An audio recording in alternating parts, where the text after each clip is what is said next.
It's the final race of the season in the junior class at the Central and Eastern European Rotax Max Challenge. On pole is championship leader Thomas Preining. 12th place or better in this race will seal the title. Starting second is Max Hoffer. He's now tied on points with Florian Wiesinger for second in the championship and still has a mathematical chance of taking the title. There's Florian Wiesinger, third on the grid after finishing third in the pre-final. And there's 366 Peter Huber. He qualified on pole for the pre-final but lost ground in a chaotic first lap and had to battle hard to qualify fourth for this final.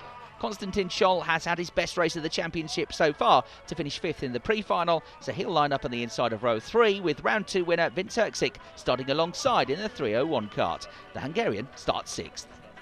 A din of noise as these 125cc Rotax Max engines are fired up. The karts leave the dummy grid and head out onto the Speedworld Bruck kart circuit here in Austria, ready for the championship decider. A crescendo of engine revs as the drivers hit the throttles and the karts accelerate over the line. Preining leads, Wiesinger moves up to second, and Peter Huber also gets past Max Hoffer. So Hoffer drops from second to fourth off the line. So perfect start to the race for pole sitter and championship leader Thomas Preining, and a very good start also from Florian Wiesinger. Further back, here's 333 Daniel Bender behind Tamas Ronai. Bender takes a look up the inside into the hairpin, draws alongside but backs out of the move. 331 Evelyn Kell and 312 Nikki Kress are just behind. We'll also keep an eye on the progress of Ferdinand Habsburg and Katka Bilecki, the two drivers who got pushed into the gravel at the start of the pre-final and who will therefore have to work their way up from further down the grid. Both drivers quick, having qualified on the second row for that race.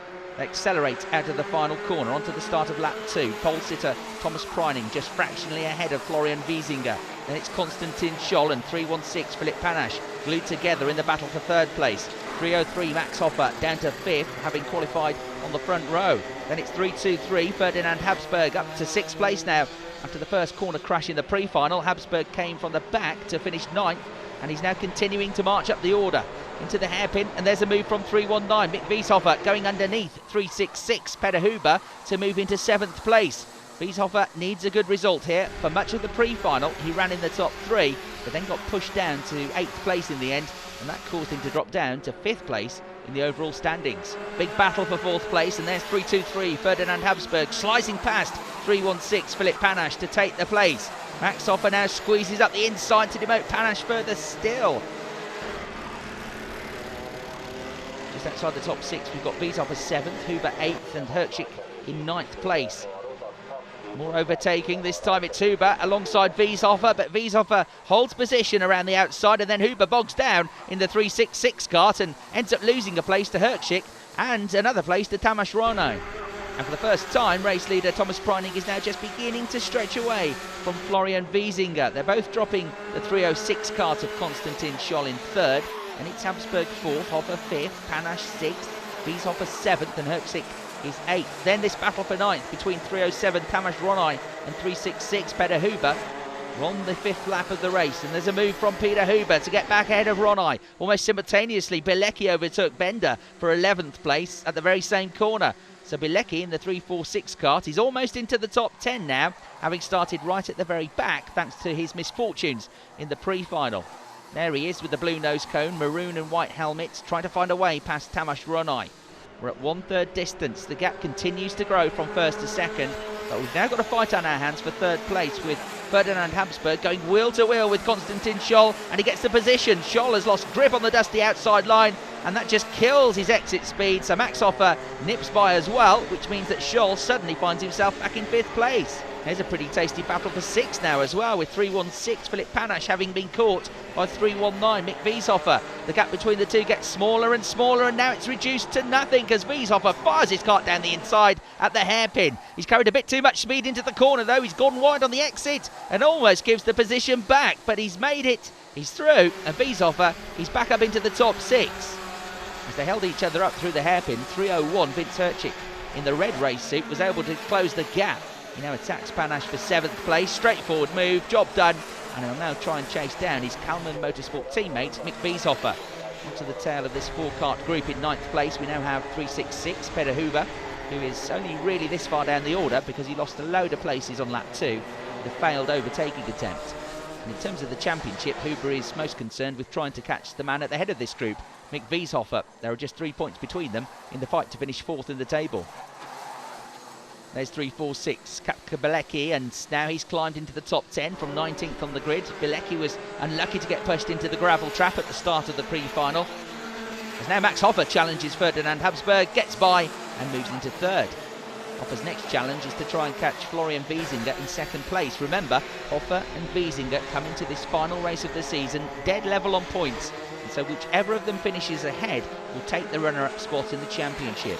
And of course, should something untoward happen to race leader Thomas Preining, they could still both win the championship. Here's 3-1-9, Mick Wieshofer in 6th place, and if he can hold on to this, it will be his best race finish since he took 2nd place in the opening round of the championship. On to lap 12, and Thomas Preining continues to lead as Florian Wiesinger in 2nd place has now been caught by Max Hofer, and already Hofer is trying to get through at the first available opportunity. Ferdinand Habsburg is up there with them as well. 2nd, 3rd and 4th all running together. Wiesinger struggling for pace at this stage of the race, and Hofer tries to find a way through at the hairpin, gets past but is too wide on the exit. Wiesinger gets better traction and immediately gets the place back. Good driving from Wiesinger. He knew that Hofer was going to attack into the hairpin, so he let him go, knowing Hofer would have to brake late to get past, and so he concentrated on turning into the corner and being able to get the power down quicker, which is why he was able to move straight back ahead. Here they come then, ready to start a fresh lap, and 3:06 Konstantin Scholl is not too far behind them now in 5th place. Up ahead, Hofer is now lining up another move. He tries to get alongside, almost succeeds, but Wiesinger was very late on the brakes into the left-hander, and he's able to keep 2nd place for the time being. Into the hairpin, this should be fun. Hofer attacks again, but again he runs wide on the exit. It's a carbon copy of the previous lap as Wiesinger calmly retakes the position, but this time Habsburg is getting involved and forced his way past Hofer, pushing him back to 4th. And Konstantin Scholl has now joined the tail of that group. Thomas Preining marches on towards the race win and championship title, but he's going to join him on the podium. It's anyone's guess as Ferdinand Habsburg overtakes Florian Wiesinger for 2nd place. Unlike the drivers surrounding him, Habsburg didn't take part in the first 2 rounds of the championship, but he certainly hit the ground running, and here he is, running 2nd and on course for a podium finish. Wiesinger's piling the pressure on though, and he's through, but Hofer is trying to leapfrog them both neck and neck up the straight, but Wiesinger braves it out. Hofer though has managed to get past Habsburg, so it's Wiesinger 2nd, Hofer 3rd, Habsburg 4th and Scholl 5th in kart 3:06. Fantastic battle this, they're passing each other on almost every corner, just like this. Hofer and Wiesinger go wide, almost off the track, and they both get passed by Habsburg and Scholl, and nearly lose several more places as the next group of karts catch up. Hofer brakes super late to get ahead, but he's going too fast to make the corner, and almost wipes out Wiesinger as he goes straight on. And that stacks up half the field. The drivers 2nd, 3rd, 4th, 5th, 6th and 7th, all now running together. A moment of relative calm as they follow each other through the S's, but you know what's coming, because here's the hairpin, and sure enough, it means action. It's the hardest braking point on the lap, so it lends itself to overtaking, and that was Mick Wieshofer sending one at the inside of Florian Wiesinger in the 371 kart. Didn't work though, he ran wide, and Wiesinger is in a real dogfight now to try and get back on terms with Max Hofer. 3 laps to go, Thomas Preining is way out front, and then it's 3-2-3, Ferdinand Habsburg at the head of this group of karts. He lies 2nd with Konstantin Scholl 3rd. Both drivers looking for their first CEE podium finish of the year. If it stays like this, Thomas Preining will be champion, Max Hofer will finish 2nd, and Florian Wiesinger will have to settle for 3rd place overall. 2 karts going wheel to wheel. It's 3-4-6, Bilecki trying to pass Florian Wiesinger. They're still together as they exit the hairpin, and eventually Bilecki has to relent. Wiesinger did well there. He can't afford to lose a place now. The last thing he needs is to get into a fight with Bilecki, when what he wants to do is catch and pass Hofer for championship points. It looks like this one's going to go right down to the wire, and it's so close. These drivers are just so evenly matched. Oh, there's 3-1-8 into a spin, and that's Victoria Pankiewicz, one of our Polish drivers, and also spinning out was 3-1-4 Michael Schmidt. Victoria ran wide, hit the bump. Schmidt also got past, but just clipped Victoria's nose cone, and that was enough to spin him around too. Looks like Victoria's managed to stall the engine. She's stuck on track facing the wrong way, and luckily the rest of the pack manages to avoid her as they come steaming past. There's Miguel Schmidt going slowly, but at least he's managed to continue the race. Up ahead, Ferdinand Habsburg is starting to pull away from the chasing pack in 2nd place, with Hofer and Scholl 3rd and 4th. Florian Wiesinger desperately trying to catch up in 5th place. and he's running out of time because it's the last lap of the race. They head into turn 1, Scholl drifts wide, Wiesinger pounces, there's contact as he comes through, and Scholl is now going to have to defend like crazy to keep Mick Wieshofer behind him on the run down the straight. Wiesinger looks for a gap, Scholl blocks him, and I think, yes, he's just about going to hang on to 5th place by the skin of his teeth. And that all came about because Scholl made a mistake into turn 1, missed his braking point, ran out wide, and that was all the invitation Florian Wiesinger needed to come past him into turn 1. So Wiesinger's up to 4th place, but he's still quite a way behind Max Hofer in 3rd and looks unlikely to catch him in the remaining half a lap.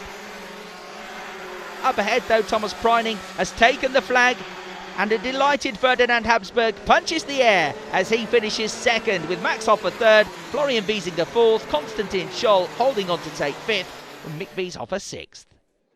Thomas Preining kisses the winner's trophy. To the left, a very happy Ferdinand Habsburg after he finished 2nd in the race, and to the right, Max Hofer, who was 3rd. With 2 wins out of the 3 championship rounds, Thomas Preining is crowned a deserving champion, while Max Hofer claims the runner-up spot by just a single point from Florian Wiesinger after beating him in the final race of the year.